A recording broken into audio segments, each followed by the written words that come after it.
Also the Programme Manager for Teachers for the Planet. And I'm joined today by my co-leads on the programme, Andy Cunningham from Aga Khan Foundation and Leonard Kunster from Teach for All. And you'll be hearing from both of them later in this session.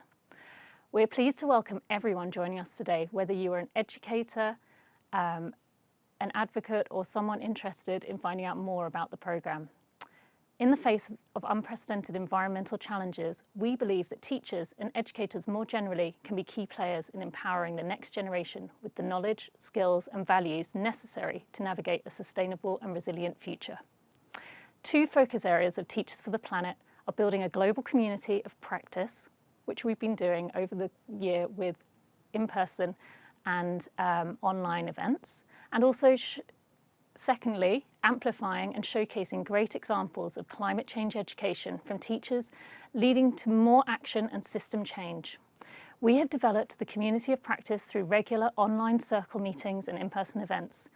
The community now consists of more than 600 education and climate change practitioners who come from more than 80 countries.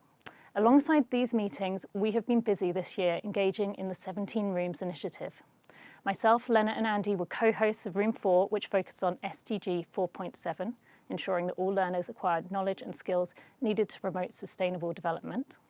The initiative strengthened the community building aspects of Teachers for the Planet by bringing together a select group of thought leaders working together over several months and led to the creation of a policy practice mechanism.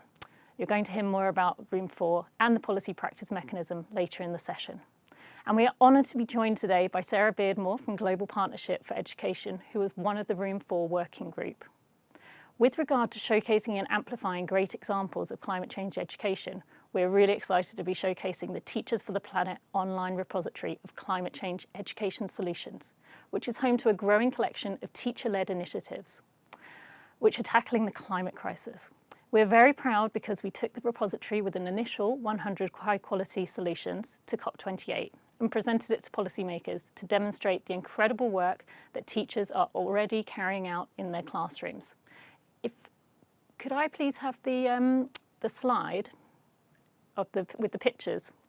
I just want to show you some pictures from COP28. We took 18 teachers with us from the repository to the conference so that these teachers were able to present their work and to engage with leaders at the conference.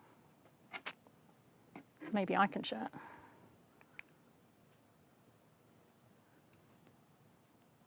Okay, perhaps we can show you that later.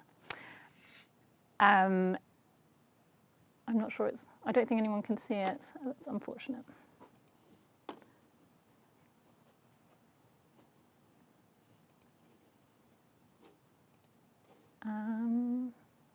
Never mind. Okay, so sorry, there's some technical things going on here. So, like I said, we took 18 teachers with us, and we hosted two. We have got it. Let me put it. Hopefully, everyone can see the pictures of our teachers. We hosted two events at COP28. One was the launch event, where we launched our repository of climate change education solutions. And we also had a policy practice mechanism think tank event where we brought together teachers and a select group of system level change makers, including ministers from Ghana and from Portugal. These events are really exciting. You can see some pictures just here. Just going to check what else I need to inform you of. So this has, sorry, let's just make sure we're on track. We are really lucky that later we're going to hear from Sarah Beardmore, who's going to hopefully talk to us more about the policy practice mechanism that we've just mentioned.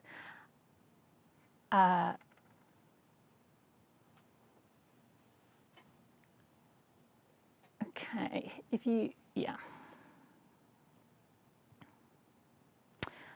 So also, you're very lucky that today we're going to be showcasing the repository of climate change education solutions. And we were actually joined by 3 teachers from the repository who are going to talk to you about their work and show you the different contexts and initiatives, or some of the breadth of the context and the initiatives that they are that are contained within it.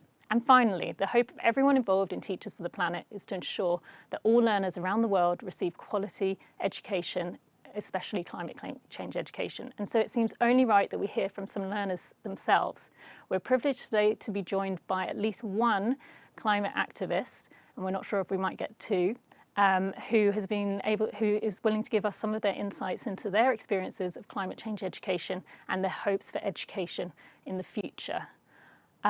We have an action-packed session with lots to look forward to. If you have any questions, please could you use the question and answer button so that we can direct them to the right person. And my colleague Melody is standing by with her stopwatch, so can I remind all the speakers to keep to their times because she's not afraid to use it. And I'm going to hand over now to Lennart, who is going to talk to us more about the repository and introduce our teachers. Perfect. Thank you so much, Sarah, and it's great to see everyone. So my name is Lennart. I lead the climate education and leadership work at Teach for All. And as introduced by Sarah, we launched our growing online portal of over 100 teacher-led climate education solutions at the COP28 conference. And we believe that by showcasing those diverse examples of what's actually possible for climate education in an accessible, relatable, and applicable way, this will inspire, hopefully, and activate and empower many more teachers to lead high quality, meaningful climate education. So we hope this portal will be useful and inspiring resource for all of you.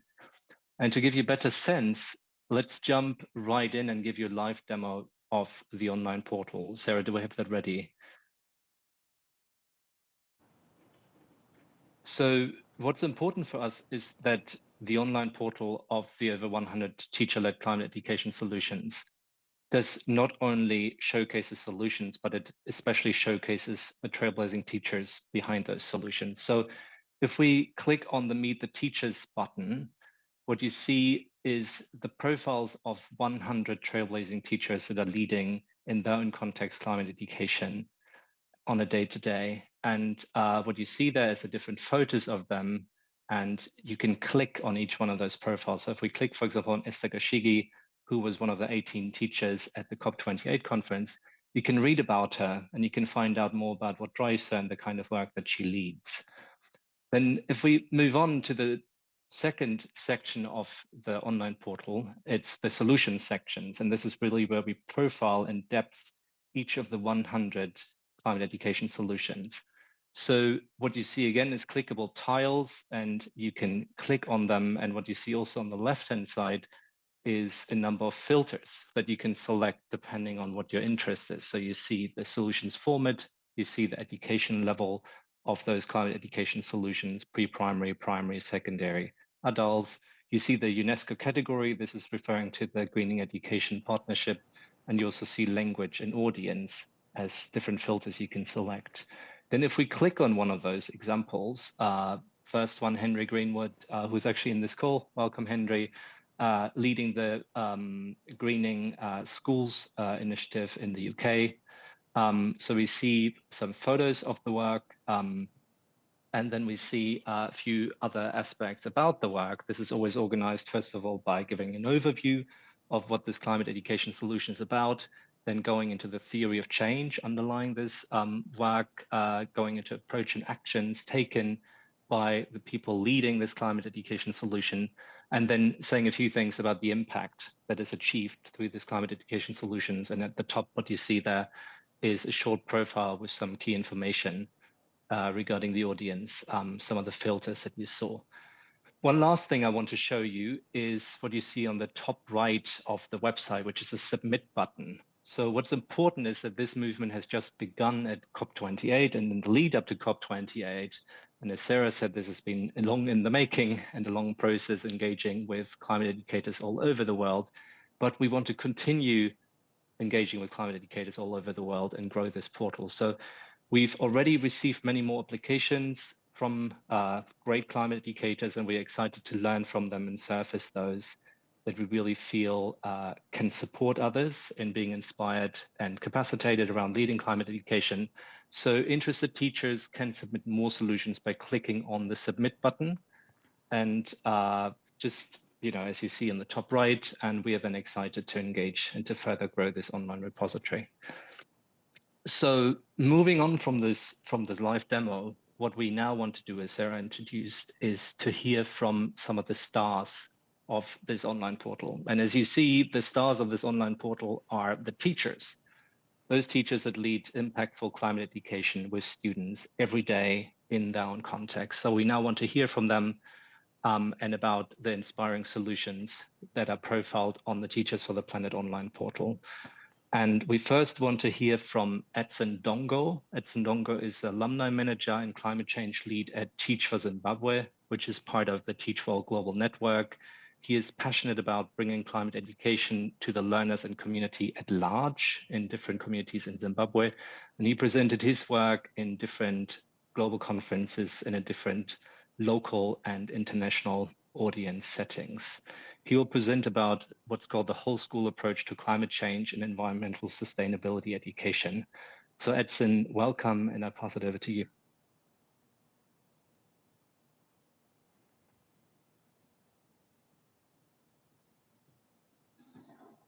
Oh, how are you, everyone?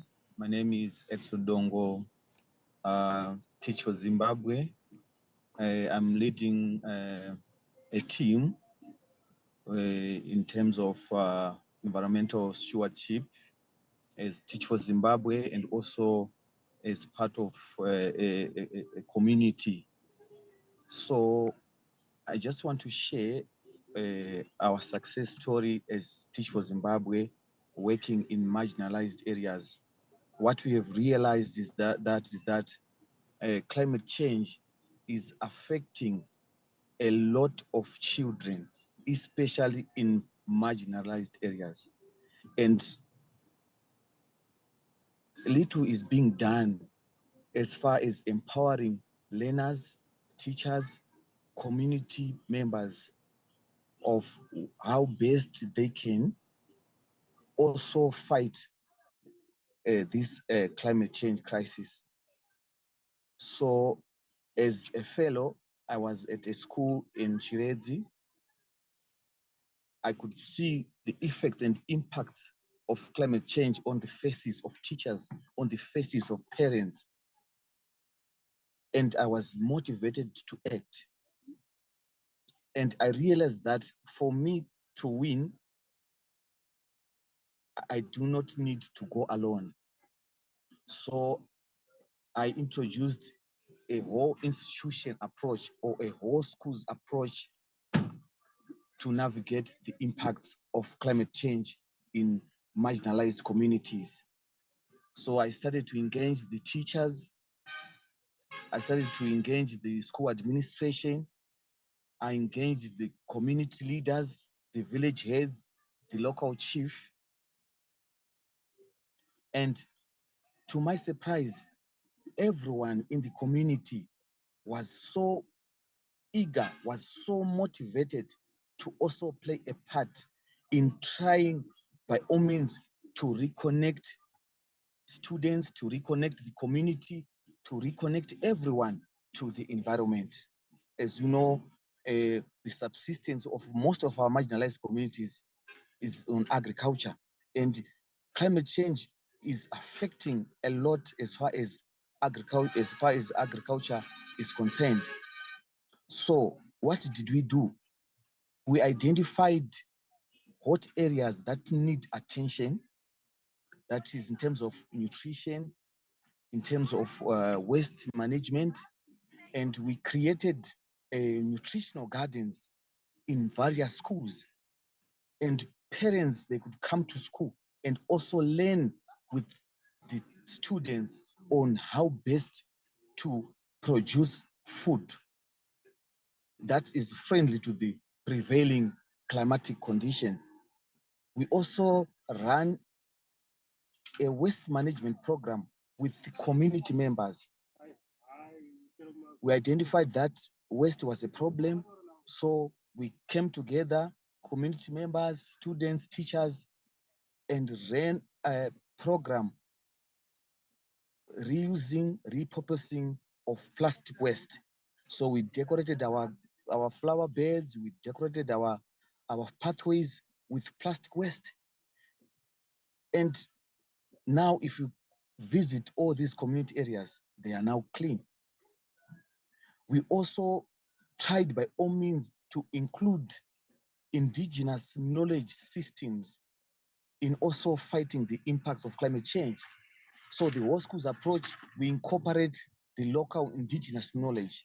We tried by all means to contextualize our climate change crisis so that it becomes practical and real to our students, to our learners, and to our community members. And one of our local chiefs visited at the schools and they gave us support on ways to work together to fight the effects and impacts of climate change. And it was also a positive now to a lot of learning areas. We could introduce project-based activities that also could help in heritage studies, that was helping in geography, that was helping in maths. For example, our flower beds, our pathways, they were designed in mathematical shapes. And it was sort of like complementing numeracy and literacy.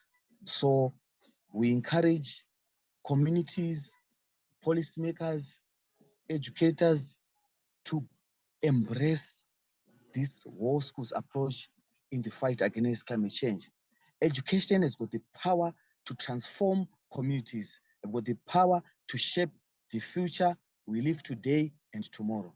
Thank you. Thank you so much, Edson. And I want to just point out three things that you mentioned. The importance of partnership. You mentioned the partnerships with students, treating them as equals and engaging them in agency around those issues. School leadership, other teachers, local leaders. One thing, partnerships. The second thing that I heard from you was understanding the word as systemic and integrated. This is not about doing something specific and separate from everything else. This is all integrated. And Edson is very humble. He didn't even mention that they attracted a solar photovoltaic module for the school that is now providing lighting for the school lab and providing electricity for the school lab. So seeing all this as integrated, these solutions is something that can really help the development of the students and development of the school. It's just deeply inspirational. And the last thing I want to point out, what you mentioned, is making it real for students and really engaging them as something that is relevant for their lives and is giving them perspective on the local issues and how they can have agency over it. So thank you so much, Edson, for sharing all that. And we're going to move to the second inspirational teacher from the Teachers for the Planet online portal, and that's Alexa Jean Kasper. She is from the US and working in Zurich, Switzerland as a curational director for the Verbier 3D Foundation. And over the past years, she has been engaged in arts education that has driven her to develop educational programs and curricula for young minds, including initiatives like Kibid and Mini Masters, which have been making a significant impact in Switzerland. And she developed these projects together with her colleague, Kiki Thompson. And Alexa, I'll hand it over to you to tell us more. And thank you so much for being with us. Yeah, thank you so much. Just first of all, we want to say that we're so pleased to be part of this platform, and it's really an honor to be chosen and surrounded by so many wonderful projects and educators of people working with education and the environment. So thank you again for including us in this platform where we feel very honored. But yeah, again, my name is Alexa, and I'm the curatorial director and also educator at the Verbier 3D Foundation, which is located in the Alps in Valais, Switzerland. And pretty much what we're doing there is we are utilizing art and culture as an entry point for environmental education and community engagement. So we do this in 3 ways. One way is that we have an artist residency, which is research-led, and we invite artists from all over the world to come and live in the Alps and work with the community and perform research around various topics such as migration, water, energy, infrastructure, things that are happening in the local community. And then the artist develops a new project or artwork, collaborating, like I said, again, within the community and local educators. Secondly, then that project or that artwork is then exhibited. We have a sculpture park, 2,500 meters in the Alps. And this is quite unique because then this environmental artwork, which again, for us is a way of engagement, lives in the environment that it was inspired from. So it's open year round, it's free. You can engage with this work in various seasons. And for us, this is quite unique because again, when the visitors or the local community comes across these artworks, then these topics that they're engaged with come to mind, and then the environment that it's talking about, it surrounds them. So it's a very kind of immediate connection to some of these environmental topics and the environment that it's speaking of. And then thirdly, and which is why we're here today, is our ever-evolving education program, which we do throughout the year and is focused around the research and themes of that year. So for instance, last year was water. And then throughout the year, we're working with the local schools, with the local community, we're doing workshops, the artists are involved, we're doing environmental hikes, we're doing panel discussions, we're doing film series, we're doing text within the environment based on the research that was done that year. So we're really trying as many entry points as possible to engage with that research and that knowledge or that data that that artist uncovered that year about the local environment. And for us, these 3 kind of areas of our actions contribute to this idea that we want to engage and inspire the local communities about their environment, about where they live, you know, and especially the youth, just even teaching them what kind of trees surround them. I mean, something so simple like this, about what's happening with the infrastructure in their area, about how climate change is affecting their area. And we hope that through this engagement through art, which doesn't feel so intimidating, which in Switzerland, a lot of the youth are feeling intimidated by some of these climate subjects. So we feel that through art, this is a gentle entry point for education, empowerment, and then we hope then that the youth and the local community then become quite proud of their environment and become stewards of their environment. And we hope then this will create local climate action, and then with the aims that then this also trickles to a larger effect. And yeah, that's pretty much what we do at our foundation. Thank you so much for sharing that, Alexa. That was Yeah. beautiful. And one thing I want to double click on is what you said, is it igniting the power of local action by connecting people with the natural environment around them, making it deeply understand as well as their own relationship with it, and thereby unlocking the potential of communities to meaningfully address climate change. And I sort of have this notion of locally rooted, globally informed in mind, because it sounds like at the same time you learn a lot from, you know, what's happening all over the world, but at the same time you then bring it down to a deeply local level, which is beautiful and allows for really deep learning and deep impact on people. And you also mentioned the trickle or the ripple effects all this is having. So I think so much rich learning in this again. Yeah, again, I think something just great that we can surface this kind of work on the Teachers for the Planet online portal, and hopefully expose so many more to this kind of work.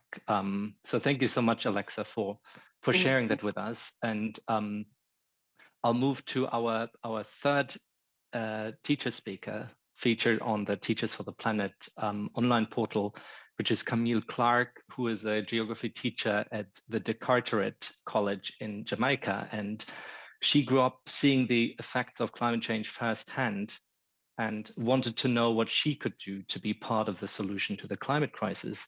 And she turned that into something super impressive now in her work as a teacher, And not only is she a teacher at the college in Jamaica, but she is a National Geographic certified educator now.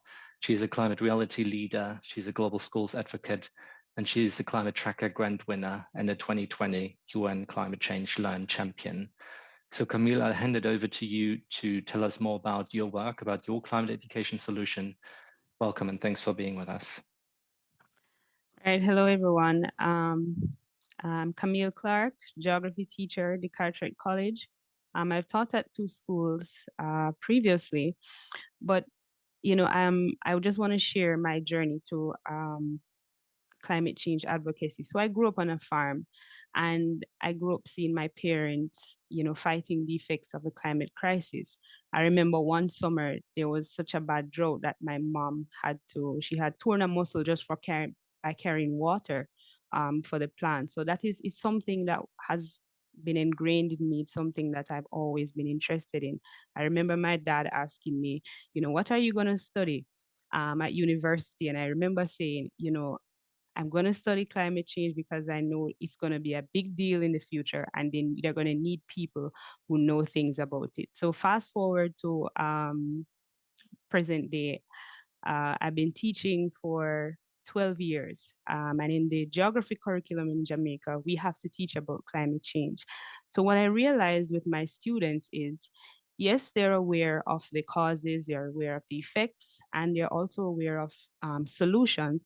But the kids were always of the impression that the solutions were, for governments, for multinational corporations, and they really didn't believe that there was anything that they could do themselves to combat the crisis. And that is where I wanted to make a change. So through my work as an activist, I was able to share what I've been doing with students and to show them that, guys, look, your teacher here, just, from the small island of Jamaica, can make a difference, and you can do the same by your actions. As educators, we are taught that, or we know that learning brings about a change in behavior. And that is why my solution championed learning about climate change. And what I've done is I've inspired my students to learn about climate change from the UNCC Learn platform. That is where I started to learn. I shared my story there and became a 2020 champion. And from that, I've been able to get students to complete courses. I don't know if you are able to see the picture on my solution page, my submission page. I remember helping that particular student to do one course. She was having some issues, and that was a Friday. And by the Monday, she shared with me 13 certificates that she was able to get on that platform just by learning. We know as teachers, we know that students, they love rewards. My students, they really do like to see their names on these certificates. And I hope that not just, by getting certificates and getting, their names and things like that, they would be able to make changes. So I've shared with them stuff that I've done, some things that I've done myself. I grew my own backyard garden, which was really fun. I grew up on a farm, and I really did not want to have the same fruits and vegetables that I was used to. So I got stuff that were, particularly exotic to Jamaica. Students were really inspired by that. I shared with my students that I actually learned to install solar panels because I knew what was the major cause, and I didn't want to be a part of the problem. I wanted to be a part of the solution. But what I really want my students to get is that this is not an issue for governments. It's not an issue for multinational corporations. We are 8 billion strong. And if we can get 8 billion people to make selective changes, I believe that that will supersede anything that any corporation or any government can do to combat this crisis. Thank you. Thank you, Camille. That's so powerful. And I think what you embody so strongly is leading by example.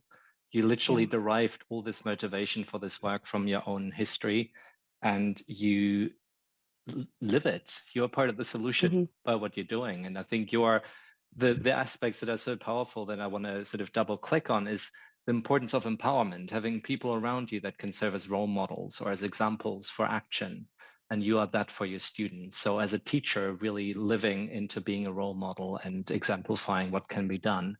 And then to help students realize their agency through very practical activities, what we also heard from Alexa before, and how small changes in their lives and in their own ways can have large cumulative impacts. And the other thing, I mean, you mentioned the UN climate change learn website. I've just posted in the chat. Can highly recommend many of the free courses there for anyone wanting to learn around specific areas in a really accessible format. So thank you so much again, Camille, and to Alexa and to Edson for such an inspiring teacher panel. We are now moving from the teacher level to hearing from youth. And we've just heard about youth. We talked about student agency, about student leadership. We talked about the impacts of these solutions on the empowerment and the agency for driving climate solutions by youth. And now we just want to hear from these youth participants. So for that, I'll pass it back to Sarah. Thanks, Leonard. We're so privileged to have Sign with us. Sign, if you're there, remember to unmute in just a second. I'm so happy that Sign can join us because when I looked at his activities around climate change, they were so numerous. I just want to introduce him with one significant accolade that I was very impressed with. Sign has invented a robot called the Embark cleaner, which removes waste from marine environments. But he's not actually here to talk about that today. I'm just wondering if Selma is there as well. If you are, Selma, then please also join the conversation. Selma's a student, a university student joining us. Sign is a school student joining us from the UAE, and hopefully Selma is joining us from Lebanon. So Sign, I was just hoping that first of all you could give us a little bit of a background about your experiences of climate change education. Yeah. So I'm Sainath. I'm currently studying in grade 11 in James Natin Indian School, Abu Dhabi. And I've been working in the area of environment and being an environmentalist for the past 8 to 9 years. I've invented 3 robots myself, and I've also started my own campaign called the Pepsi campaign, which stands for PEPC, plastics, electronics, papers, and cans. And we collect them as a group of friends and as a community and give them for recycling. And we also do a lot of tree planting as well as cleanup campaigns within our community as well. So You there? Because climate change education is one thing that can I you hear me, believe Sign? should be made normalized all over the world. Youth and children of today need to be taught of the small steps that they can take. For example, one thing that we do in my school is we Can you tell unmute the mute younger me so I grade can see? students to try to drink from the bottle directly and not use a straw. And just that one single step is going to make such a big difference in the future. Like, if one class consists of 30 students, each of them don't use a straw for a year, that itself is going to make a big difference. So that's what I believe in mainly, which is small steps can make a big difference in the future. Sign, that thing. Can you hear me? Can you hear me? Sarah, you're muted. I'm muted.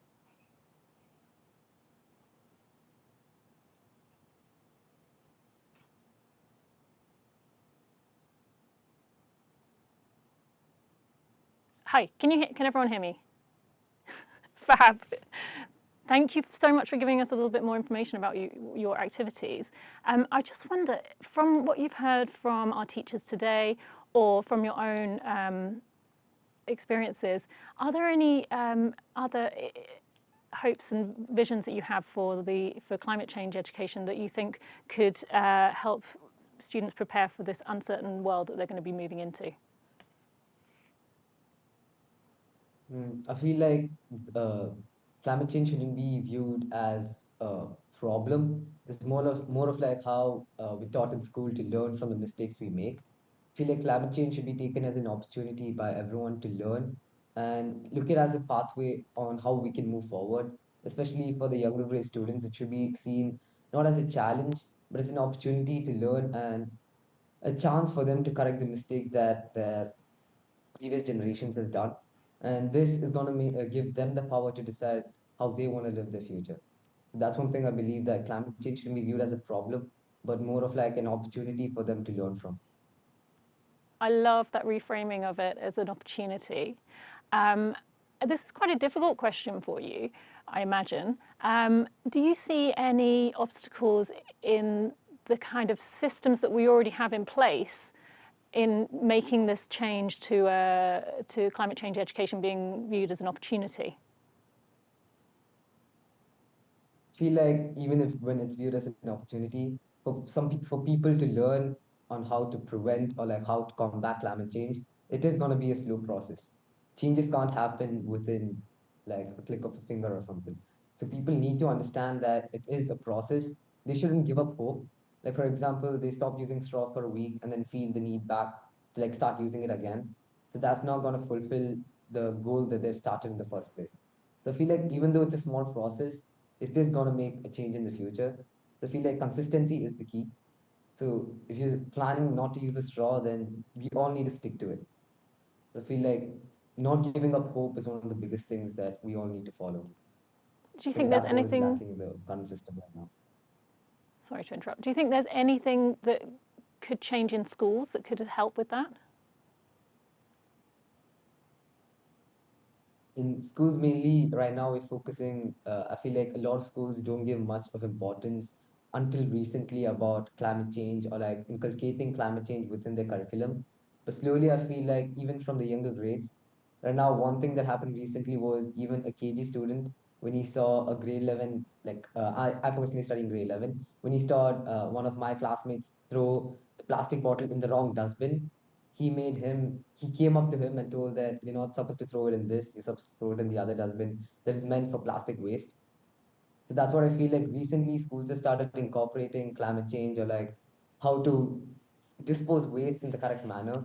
That itself is going to make a big difference. People need to be taught about recyclable waste that can be recycled or made into other materials, especially paper.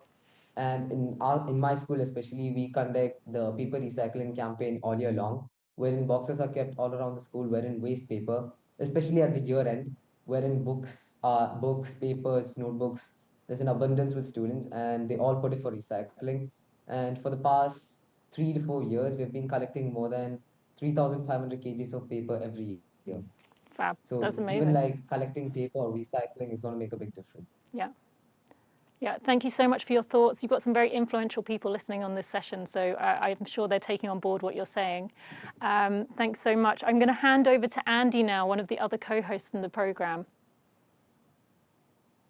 Thanks, Sarah, and thanks, everyone. My name is Andy Cunningham. I'm the Global Lead of Education for the Aga Khan Foundation, and I just want to celebrate the incredible movement that we are feeling, not only from COP28, where teachers were at the center of ensuring that education is seen as a key strategy for climate adaptation and mitigation, but also seeing that movement only grow today.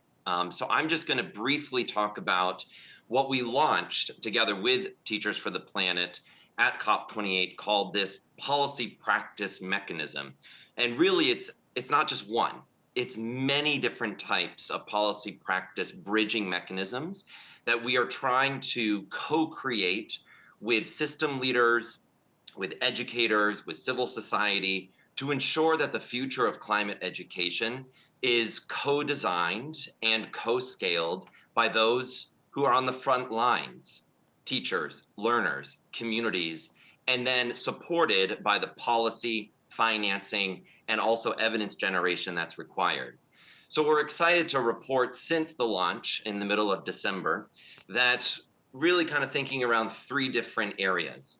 First, around schools, second, around systems, and then third, around societies. So what are we doing in terms of the school level work in really generating that practice? First and foremost, Teachers for the Planet, we're still accepting solutions. And we want to amplify those solutions even more so at country levels. So please getting the word out and growing this platform.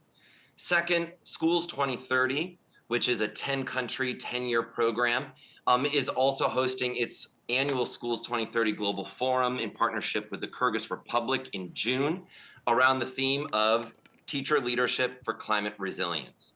So understanding different partnerships that are required to continue catalyzing this movement within the 10 countries of Schools 2030 and beyond. At the systems level, we continue to work at country levels, both at UNESCO in terms of understanding the opportunities to inform and influence the Greening Education Partnership. Throughout COP28, the Teachers for the Planet delegation were among the most vocal in the room in really trying to influence what is the future of greening curriculum, what is the future of greening teacher training, greening communities, and also this idea of measuring these climate competencies.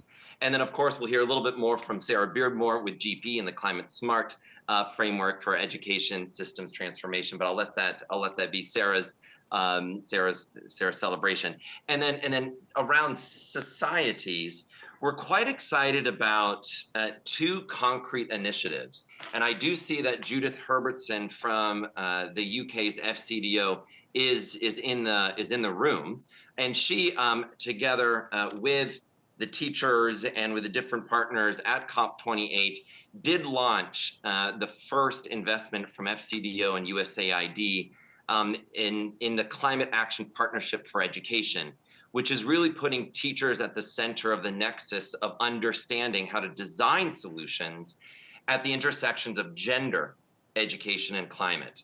In Tanzania being one of the 10 Schools 2030 countries, and really driving what this policy practice bridging mechanism might mean with both the school system and societal leaders coming together and understanding what's possible. The second initiative, I just kind of put that into the chat. You can look through it a little bit more. There's a great picture of Judith on the article, so hopefully she sees her smiling face there.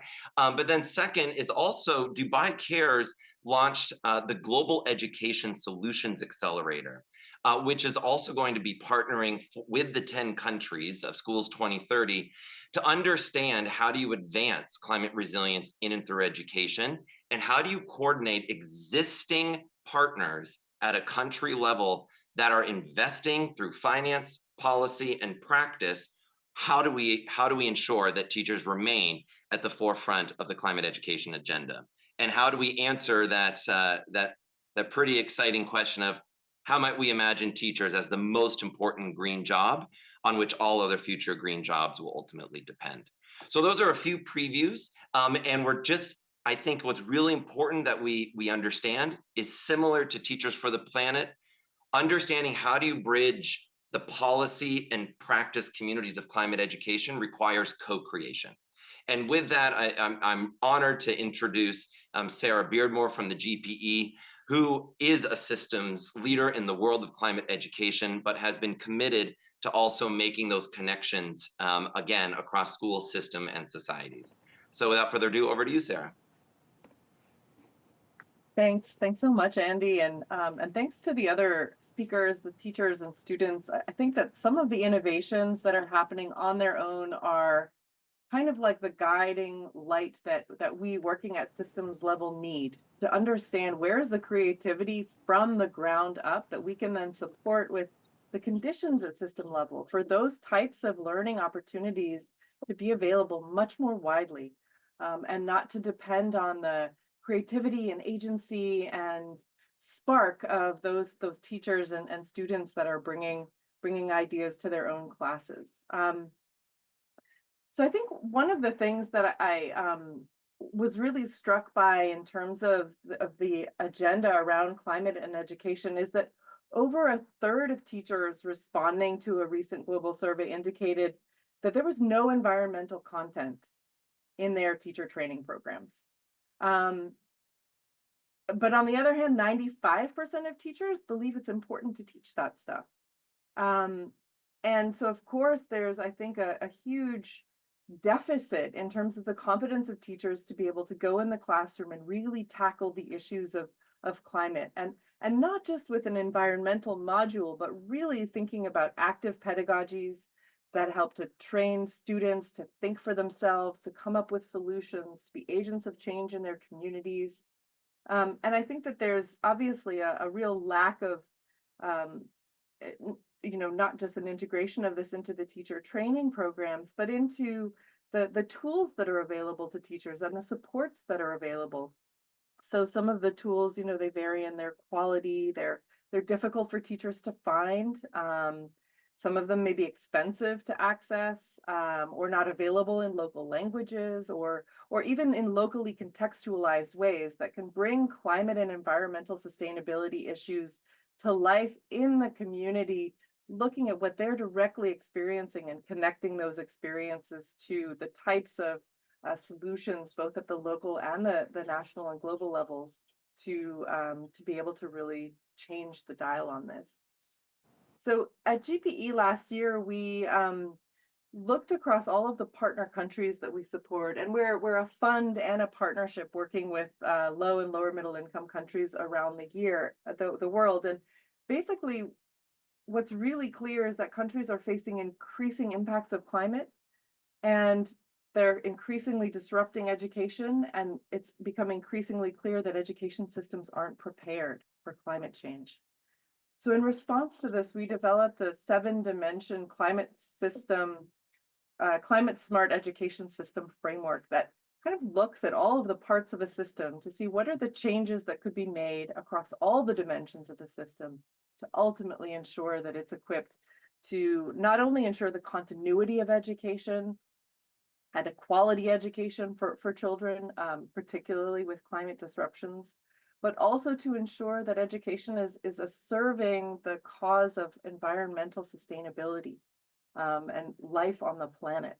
And also, finally, that education is actually able to address the kind of injustices that we are experiencing around the world, and to promote climate justice. So with that kind of guiding vision in place, I think we can see that there are clear entry points to support teachers better at a national level, to improve the teacher training provision, both pre and in service, to ensure that curriculum and pedagogy are tailored to developing the kinds of mindsets, values, behaviors, as well as the skills and the advanced knowledge needed to be able to tackle climate change and protect oneself and one's community when disaster strikes. But I think systems are also incredibly important, because even with those, the teacher training pieces in place and the curriculum and pedagogy in place, the conditions that teachers are working in are absolutely fundamental. So if, the cyclone that hit Malawi, I was really struck by the minister who was telling me, basically, she went to the region most impacted and was speaking with teachers. And they had just lost members of their family, and they were expected to step back into the classroom and turn around and start teaching kids. And the psychosocial support isn't there. So, the conditions of teaching need to be supportive of teachers as human beings as well as teachers. We also need to recognize that there's huge teacher shortages. So even if the number of teachers that are equipped to teach climate is rising, there's 69 million additional teachers needed to meet the teacher shortages around the world. And to come back to the systems level, I think we need to look at the fact that the education finance isn't in place to hire the number of teachers we need, to provide the kind of conditions that will make it an appealing profession, and to ensure that the status of the profession is one that will attract the brightest and the young people who want to really make a difference, and in a way that's supported. I mean, there are even governments around the world, and we won't name names, where they're actively trying to control what teachers teach, restrict their autonomy, and in some cases even misinform students. So we really need to tackle those kinds of conditions to make it actually possible for teachers to get in the classroom and really be able to teach what's needed. We're really excited, though, because I think we are seeing a growing momentum. And so I want to end on a hopeful note, which is that at GPE, we've made climate really a core element of the work that we're doing with partner countries. We've launched an initiative to support the technical capacity of ministries to tackle climate change issues, to integrate those into the way that they're dealing with their data systems, their policy and coordination with disaster management departments and environmental ministries. We're helping them to look at the questions of how their finance is being deployed, but also helping them think through pedagogy and teacher training and curriculum, and the linkages between schools and communities, which is a really, really critical aspect of getting climate mobilization beyond the classroom doors, and really empowering communities in their local environments. We've also at COP just launched partnership with the Green Climate Fund, and this is getting to the question of where the finance is. And with GPE's match funding, we're willing to co-finance with the Green Climate Fund major grants to countries to strengthen the resilience of education systems to climate, and also help integrate climate into curriculum and ensure that early warning systems are also touching the schools at the school level and helping communities be better prepared when disaster strikes.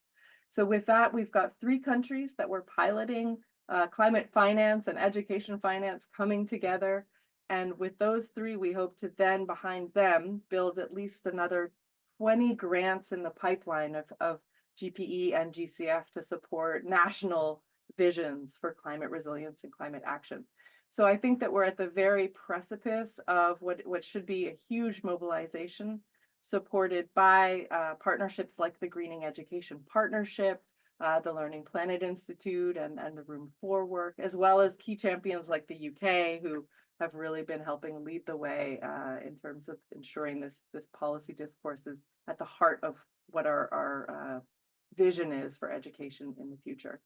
So I'm very hopeful and really excited to work with many of our partners to try to really drill down at the country level, at the community level, and in the classroom to make sure we're translating this climate smart system into something that's actually going to change the way that teachers and students are experiencing learning and moving into their future with the skills and hope that they need to change it. So thanks for having me here.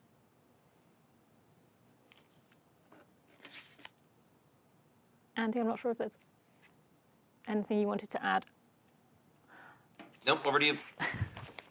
So thank you, Sarah, for telling us that very detailed overview of the huge amount of work that needs to be done, but showing us how positive it is. And I feel that today we've had a really positive session, hearing from teachers who are making a huge impact in their spheres, and then a youth view, which was definitely framed in this changing the narrative to be a positive view of climate change, or the challenges that climate change is throwing at us. And then hearing from Sarah saying that she sees a lot of positives as well. So I just want to pass on my thanks to everyone. So we had our wonderful 3 teachers. Thank you so much for joining us, Edson, Alexa Jean and Camille. Sarah, thank you for joining us from GPE. And also, Sign, thank you for being our youth voice.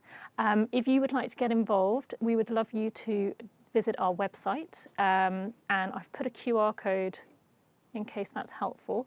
Let me just check if I can share this with you. Give me a thumbs up if you can see it. Nope. Let me just try one more time.